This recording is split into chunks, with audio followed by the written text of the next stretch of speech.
Et pour découvrir encore une autre exposition, une autre artiste, j'ai le plaisir de recevoir Pascale Etchekopar. Bonsoir. Bonsoir. Vous exposez La Fontaine, fable choisie jusqu'au 21 novembre, je vais y arriver, au pavillon Théodore Monod.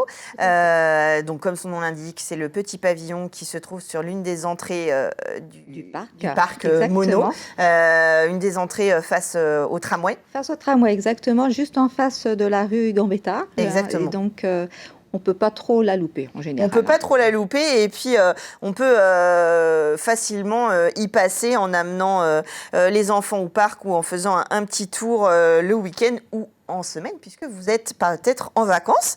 Bref, peu importe, vous exposez, vous êtes illustratrice, plasticienne, vous faites plein de médiums différents. Exactement. Et là, vous exposez autour de La Fontaine. Racontez-moi ça. Alors, en fait, c'est suite à une demande d'un lycée, parce que je suis également intervenante en art plastique. Et donc, c'est le lycée Touchard-Washington qui, pour les 400 ans de La Fontaine, m'ont demandé de faire une intervention. Et en fait, j'avais réalisé déjà une grande bannière que l'on voit d'ailleurs derrière, autour du lièvre et de la tortue. Et je leur ai montré, et puis ça leur a plu. Alors ils m'ont dit, tiens, on va donc faire des grandes peintures. Et en fait, toute cette aventure est partie de là. Donc on a mis en œuvre des grandes peintures au lycée Touchard-Washington avec une première professionnelle. Et en même temps, moi, j'adore La Fontaine, d'ailleurs, et je me suis replongée dans les fables et j'ai décidé donc d'illustrer 25 fables, en fait, en linogravure, en parallèle de cette première commande. Alors, pour ceux qui nous regardent et qui ne sont pas spécialistes des techniques artistiques, la linogravure, comment on fait ? Alors, comment on fait ? C'est dommage parce que dans mon sac, j'avais même une petite plaque, donc j'aurais pu les montrer, mais bon, voilà. C'est une plaque de lino, comme le lino, ça ressemble au lino qu'on pose au sol. Ça ressemble au lino, exactement. En général, c'est marron. Mais là, c'est vrai que j'ai pris une plaque, en fait, c'est de la gomme qui est assez dure, mais qui est un petit peu plus moelleuse à graver. Mais voilà, donc on a un support de linoléum marron ou gris, ou alors une plaque de mousse, de gomme, et puis donc on prend une gouge. Donc c'est un outil dont se servent également les graveurs sur bois. Donc voilà, on grave, on creuse en fait la plaque.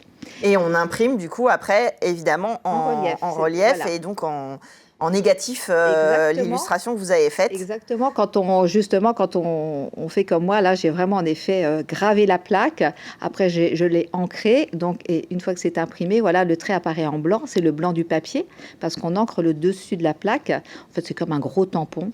C'est ça, donc, mais la petite anecdote, puisque moi j'ai fait mes études en art appliqué aussi, et j'ai un ami qui a fait un alphabet entier en linogravure, sans réfléchir, on était plusieurs à le suivre, jusqu'à temps qu'on se rende compte qu'il avait oublié de faire les lettres à l'envers pour l'impression. Voilà. Donc c'est pour ça que je raconte cette histoire, parce qu'on aime bien savoir un petit peu comment c'est fait. Ça fait partie, voir si on pousse la porte de l'atelier.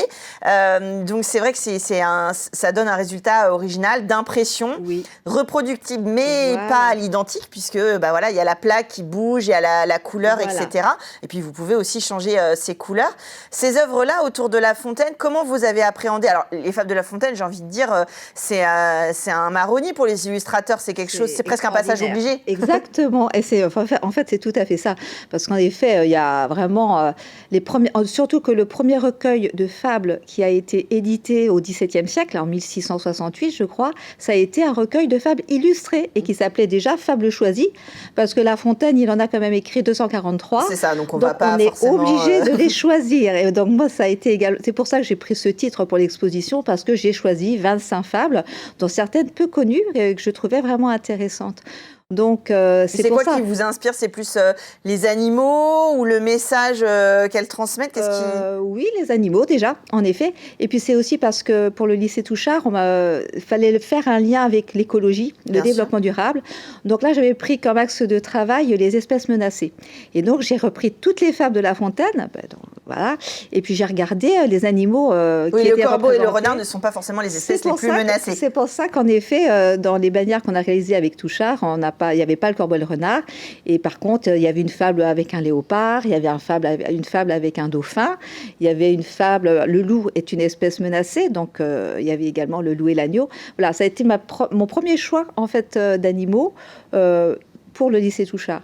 Et par la suite, moi, c'est aussi des fables que j'aime bien, que je trouve drôles, parce que ce que j'adore chez La Fontaine, c'est qu'il est très drôle. J'adore lire ses fables. Et cette actualité, parce que comme vous le disiez, vous en êtes emparé pour parler d'écologie, d'environnement, ce qui n'était pas du tout la préoccupation à l'époque de La Fontaine. Exactement. Et puis des mots qui sont encore... Tout est d'actualité. Et d'ailleurs, c'est vrai que quand j'ai relu Les animaux malades de la peste, cette fameuse fable, les premières phrases, pour moi, c'était la Covid. C'était exactement ce qu'on venait de vivre, en fait. Ça commence un mal qui répand la terreur.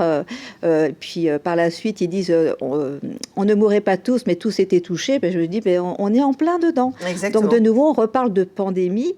Il suffit de changer peste par Covid, on est en plein dedans et voilà. Et puis, ils cherchent un coupable. Alors là, je ne sais pas si nous, on cherche un coupable, mais là, malheureusement, c'est le pauvre Anne qui a brouté un tout petit peu d'herbe et c'est lui qu'on va désigner parce que les puissants, en général, deviennent innocents, deviennent blancs, alors que l'âne devient tout noir. Et d'ailleurs, sur l'âne, j'ai mis le symbole de la peste. C'est une croix, mais c'est une croix qui représente le symbole de la peste. Donc, tout est extrêmement... comment dirais-je, j'ai rien laissé au hasard. Je veux dire, il n'y a aucune... dans toutes les gravures, signification dans tous les éléments.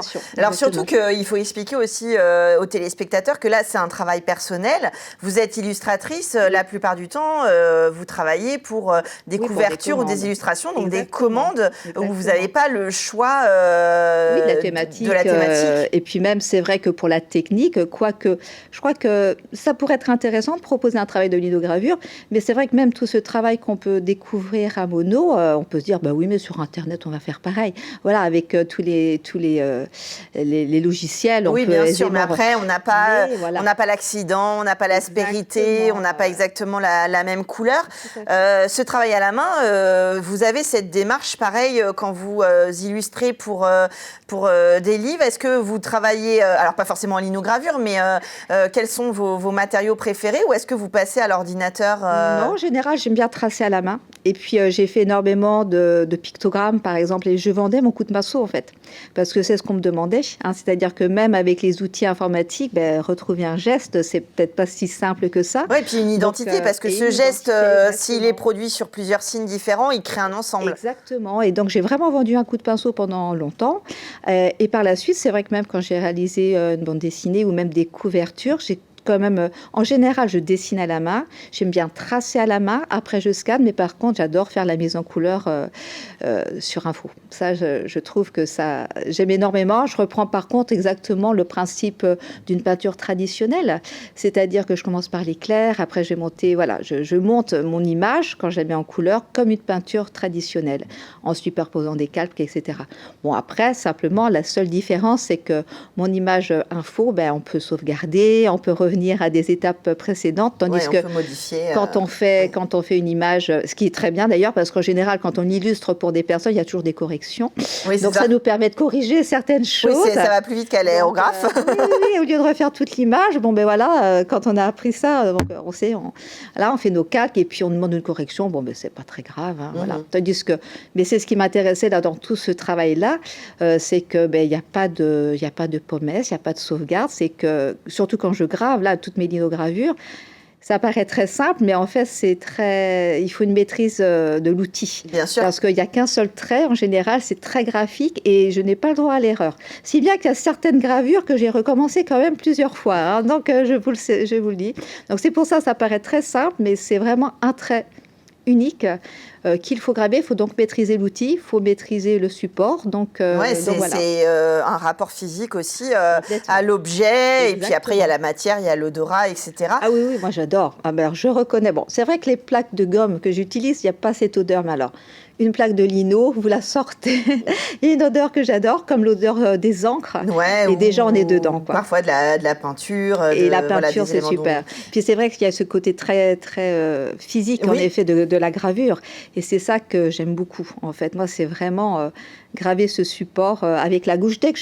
En fait, c'est une technique que j'ai découverte il y a 6 ans maintenant, mais dès que j'ai gravé, je me suis dit, c'est ça. Et vous aviez jamais fait dans vos gommes Oui, mais voilà. je n'avais pas forcément pensé au développement. Ah oui, pas du tout. Est-ce que c'est quelque chose qui manque et c'est quelque chose que vous essayez de transmettre aux jeunes générations Tout aussi, à le fait. fait de reprendre une feuille, un crayon, etc. Parce que moi, à mon époque, c'était pareil, on dessinait, on commençait par dessiner sur nos cahiers et sur nos gommes et même à la récréation, il n'y avait pas de portable. Donc, moi j'ai fait ça et puis c'est vrai que je fais énormément d'ateliers avec des scolaires, avec d'autres personnes, que ce soit des adultes ou des jeunes, on dessine. Hein. Et puis, on a un carnet de croquis surtout. C'est-à-dire qu'il faut croquer.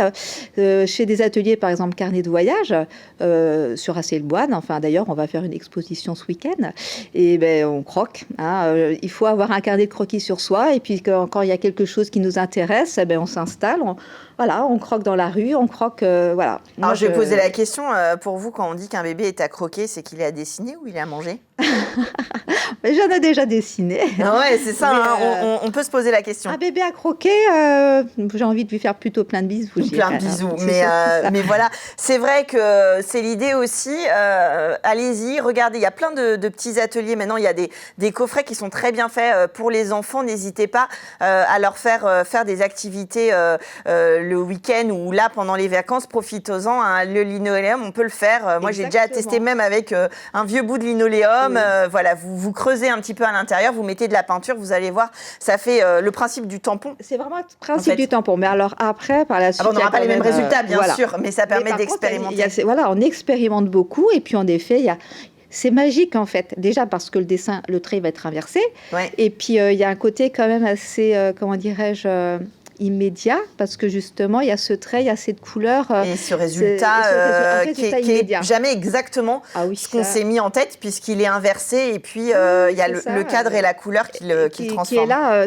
Qui est là tout de suite, en fait. Voilà. Donc, c'est vrai que ça séduit énormément de gens, parce que ça fait une petite image, déjà, on dit « Ah là là, qu'est-ce que c'est ?» Et puis, on a surtout envie de continuer. C'est ça. Dès qu'on rentre là-dedans, on fait plein de tirages, on ne voit pas le papier défiler, et puis c'est quand même assez rigolo. Enfin, oui, c'est très addictif en fait. Ouais, c'est une série très satisfaisante. La Fontaine, Fable choisie, c'est au pavillon Théodore Monod. Vous avez jusqu'au 21 novembre, mais n'hésitez pas à y aller dès maintenant. Merci Pascale Etchekopar d'être venue nous en parler sur ce plateau. Et puis vous viendrez nous parler de vos prochaines expositions, peut-être avec d'autres techniques. Et puis nous, on se retrouve la semaine prochaine pour un nouvel épisode de Culturel.